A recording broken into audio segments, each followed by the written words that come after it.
the world is chaos. That's the way it's always been, from the Cretaceous right up to the Kardashians. Everything is unique. There's never been a pattern or a plan. You're a fool if you think you can predict tomorrow. We live in a world where the weather is temperamental, the people irrational, where all 7 billion smiles curve in a slightly different way, and every sip of hot coffee leaves a subtly different tingle on the tip of your tongue. Our human minds just can't take it. We're too busy thinking a million different thoughts to worry about appreciating the seemingly meretricious details of life. Life moves far too quickly, and our thought space is far too important. So instead, we label everything. We clump things together that, though aren't quite the same, are similar enough. That way, we don't have to waste brain cells trying to properly understand all that is new and foreign. We simply label it. And we can now apply all our preconceived knowledge to whatever it is. But there's a line that must be drawn, ladies and gentlemen. My message today is a simple one. Label as you will, but do not label people. Do not label each other. Do not label yourself. People are by far the most confusing part of our world, but I implore you all to embrace that complexity. Shoehorning people into makeshift categories leads to very tangible harms, and I will show them with 3 examples: race, relationships, and running. Firstly, let us consider race. In 2003, a study carried out at Stanford University showed students a photo of a racially ambiguous man, someone who could have easily been labeled black or white. For half of the students, the man was labeled as black, and for the others as white. They were then asked to draw the man, and the results were damning. Many students who were told the man was black drew a dramatically disproportionate face. Disproportionately large eyebrows, noses, and lips, as well as curly hair and facial hair when the photo displayed none at all.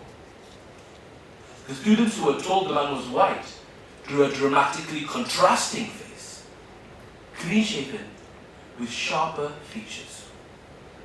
This shows that many of us can't see people without a view tinted by the label we have given them, and it goes far beyond surface level.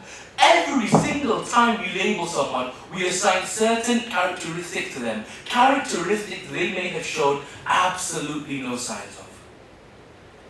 Many associate black people with crime and poverty and look down on a whole race because of it. The same can be said for blondes and a lack of intelligence, or for Asians and being kiasu.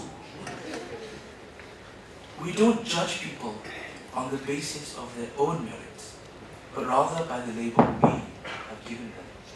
And it has to stop. Secondly, relationships.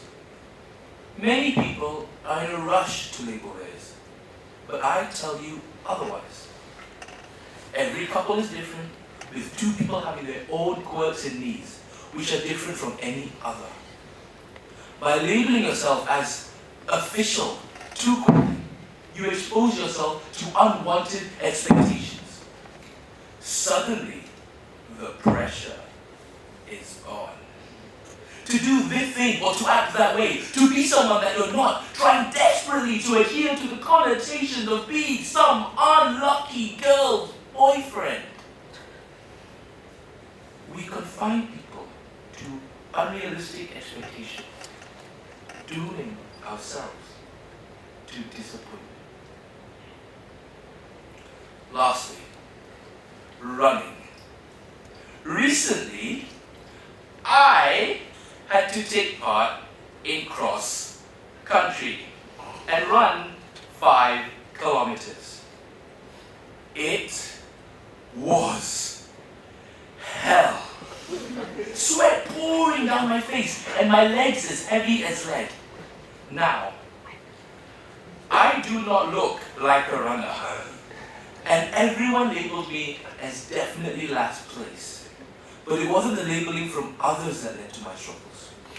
It was the label I had given myself. In my head, I was the debates guy or the books guy, but not the runner guy. I had labeled myself as someone who could never run 5 kilometers, and hence I remained as someone who could never run 5 kilometers. We don't realize that by labeling ourselves, we apply all that comes with those labels too. We subject ourselves to a one-track life where new experiences lay beyond our reach because of mental obstacles we have put before us.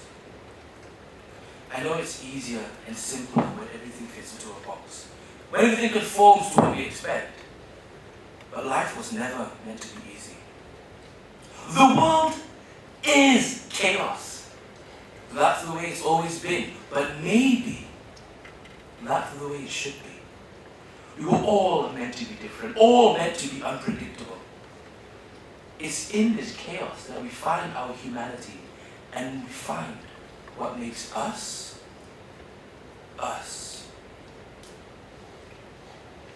There must come a time when we give in to this chaos.